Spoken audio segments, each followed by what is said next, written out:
बच्चों नमस्कार। हिंदी व्याकरण में आज आप वाक्य रचना को पढ़ेंगे। हिंदी व्याकरण जिस भी परीक्षा के सिलेबस में रहता है वाक्य रचना से 3-4 प्रश्न पूछे जाते हैं, कहीं कहीं और भी ज़्यादा प्रश्न पूछे जाते हैं। बहुत छोटा सा चैप्टर है। यहाँ से प्रश्नों के अगर आप पढ़े रहेंगे तो गलत नहीं होंगे, अगर आप नहीं पढ़े रहेंगे तो गलत होने के चांसेस ज़्यादा रहते हैं। बहुत छोटी छोटी बातें हैं लेकिन ध्यान देने योग्य बातें हैं। वाक्य शुरुआत होती है वाक्य के भेद से। 8 प्रकार के वाक्य होते हैं। इनमें पहला है निश्चयात्मक, फिर निषेधार्थक, तीसरा है आदेशात्मक, उसके बाद प्रश्नवाचक, इच्छार्थक, संदेहार्थक, संकेतार्थक और विस्मयादिबोधक। तो इस प्रकार के 8 प्रकार के वाक्य होते हैं। तो पहला इसमें है विधानार्थक, जिसमें किसी बात के होने की बात कही जाती है, वहाँ पे विधानार्थक बात होता है। जैसे कि उदाहरण दिया गया है, किशन लाल रमेश चंद्र परीक्षा देने गए। तो यहाँ पे परीक्षा देने की बात कही जा रही है, किसी बात के होने की यहाँ पे जिक्र की जा रही है, तो यहाँ पे विधानार्थक वाक्य हो गया। दूसरा है निषेधार्थक, किसी के काम के न होने का बोध हो, यहाँ पे नहीं शब्द का प्रयोग किया जाता है और किसी काम के न होने का बोध हो तो निषेधार्थक वाक्य कहा जाता है। न, नहीं, इस प्रकार के शब्दों का उपयोग जरूर किया जाएगा।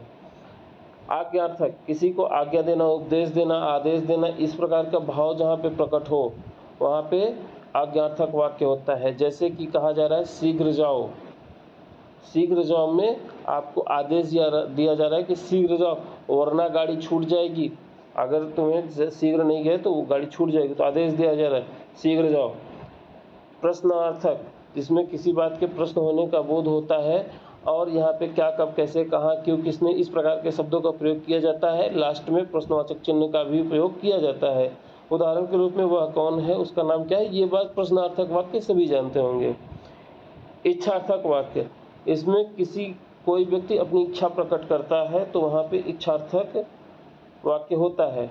जैसे कहा जा रहा है दीर्घायु हो, तो दीर्घायु आदेश नहीं दिया जा रहा कि तुम दीर्घायु, क्योंकि उसके बस में तो है नहीं कि वो दीर्घायु हो जाए। कोई व्यक्ति इच्छा कर रहा है कि तुम दीर्घायु, तुम्हारी उम्र लंबी हो, बस। धनवान बनो, आदेश थोड़ी नहीं दे रहा है कि तुम धनवान बनो, वो कह रहा है कि उसकी इच्छा है कि तुम धनवान बनो, उसको आशीर्वाद दे रहा है कि तुम धनवान बनो। जब आप किसी के पैर छूते हैं तो इस प्रकार के आशीर्वाद वो देता है। संदेहार्थक, जिसमें किसी बात का संदेह हो, किसी बात का संदेह हो, वहाँ पे संदेहार्थक। जैसे कि एक लड़की कह रही है श्रुति मुझे भूल चुकी होगी, पता नहीं श्रुति भूली है कि नहीं, लेकिन उसको लग रहा है कि भूल चुकी होगी, होगा, होंगे, इस प्रकार के शब्द जहाँ पे आए वहाँ पे संदेहार्थक वाक्य होने का चांस रहता है। संकेतार्थक, जहाँ पे किसी बात का संकेत का बोध हो, जैसे कह रहा है कि यदि तुम कन्याकुमारी चलो तो मैं भी चलूं, संकेत दे रहा है कि मैं चलना चाह रहा हूँ लेकिन तुम चलो तो मैं चल दूँ। विस्मयादिबोधक, जिस वाक्य से विस्मयादिभाव का प्रकट हो वहाँ पे विस्मयादिबोधक वाक्य होता है। यहाँ पे विस्मयादिबोधक चिन्ह जरूर लगा रहता है। आह, ओ, इस प्रकार के शब्दों का उपयोग किया जाता है। उदाहरण लिखा है कि आहा कैसा सुहाना मौसम है, ये विस्मयादिबोधक चिन्ह के साथ यहाँ पे आहा लिखा गया है, इस प्रकार, इसलिए यहाँ पे विस्मयादिबोधक वाक्य है। वाक्य भेद देखिए तो 3 प्रकार के वाक्य होते हैं। पहला है साधारण वाक्य। साधारण वाक्य में क्या होता है कि इसमें केवल एक ही कर्ता होता है जिसे उद्देश्य कहते हैं और एक ही क्रिया होती है, और ये साधारण वाक्य कहलाते हैं। इसमें कहीं कहीं कर्ता के साथ विशेषण, कर्म के साथ विशेषण और क्रिया के साथ भी विशेषण का उपयोग किया जाता है। जैसे कि बच्चा दूध पीता है, तो अगर इसमें क्या हो कि कर्ता के साथ विशेषण लग जाए, अच्छा बच्चा या अच्छे बच्चे, दूध के साथ मीठा दूध पीता है, अच्छी तरीके से पीते हैं, इस प्रकार से लिख सकता है। तो तीनों के साथ विशेषण लग जाए वहाँ पे भी सरल वाक्य होता है। श्रेयस गेंद खेलता है, तो यहाँ पे भी सरल साधारण वाक्य है। मृदुला पुस्तक पढ़ती है, तो यहाँ पे भी साधारण, एक कर्ता एक क्रिया है। ठीक, तो इन वाक्यों में कर्ता और एक कर्ता एक ही क्रिया है, तो इस प्रकार से ये साधारण वाक्य हैं। कुछ विशेषता इसमें देखिए तो यहाँ पे जैसे कि कर्ता के साथ मैंने बताया कि विशेषण और कर्म के साथ और इन सभी के साथ उनकी विशेषता भी बताया।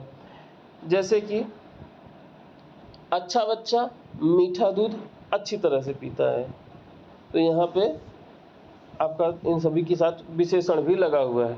संयुक्त वाक्य, संयुक्त वाक्य क्या होता है कि 2 या 2 से अधिक संयुक्त का मतलब होता है दो या दो से अधिक साधारण वाक्य मिल जाए।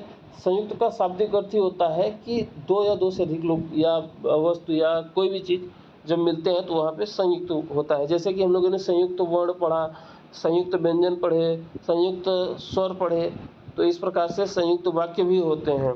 तो दो या दो से अधिक साधारण वाक्य जब समुच्चय बोधक शब्द क्या क्या होते हैं? पर, किंतु, और, या, तथा इस प्रकार के शब्द समुच्चय बोधक वाक्य होते हैं। तो इसके माध्यम से जुड़े होते हैं तो वे संयुक्त वाक्य होते हैं। यहाँ पे इस प्रकार के शब्द जरूर मिलते हैं, पर, किंतु, परंतु, और, यहाँ, तथा, इस प्रकार के शब्द यहाँ पे जरूर होते हैं। ठीक, तो यहाँ पे संयुक्त वाक्य कहलाते हैं। जैसे कि ठंडी हवा चल रही थी, इसीलिए के माध्यम से ये शब्द जुड़ा है। नहीं तो ठंडी हवा चल रही थी एक स्टेटमेंट, मैं जल्दी न उठ सका अलग स्टेटमेंट, लेकिन इसीलिए के साथ जुड़ा है तो इसलिए संयुक्त वाक्य कहलाया। मैंने तुम्हारी काफ़ी प्रतीक्षा की, पर के माध्यम से ये जुड़ा है, तुम न आए। मैंने तुम्हारी काफ़ी प्रतीक्षा की अलग बात, तुम न आए अलग बात, पर के माध्यम से ये जुड़ गया।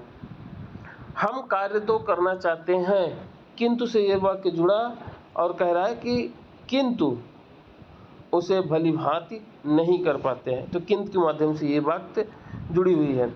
इन वाक्यों में दो स्वतंत्र उपवाक्य इसलिए किंतु, परंतु, तथा इन सभी शब्दों से समुच्चय बोधक अवयवों से जुड़े होते हैं। ऐसे वाक्य संयुक्त वाक्य कहलाते हैं। ये कुल मिला के चार प्रकार के होते हैं। एक होता है संयोजक।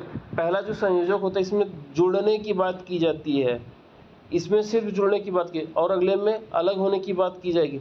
तो संयोजक में जब एक साधारण वाक्य दूसरे साधारण या मिश्र वाक्य से संयोजक अव्यय द्वारा जुड़ा होता है तो वहाँ पे संयोजक वाक्य होता है। जैसे कि जुड़ने की बात और, तो यहाँ पे और आ गया तो यहाँ पे संयोजक हो गया। गीता आई और सीता आई, गीता गई और सीता आई, तो यहाँ और के माध्यम से बात जुड़ी।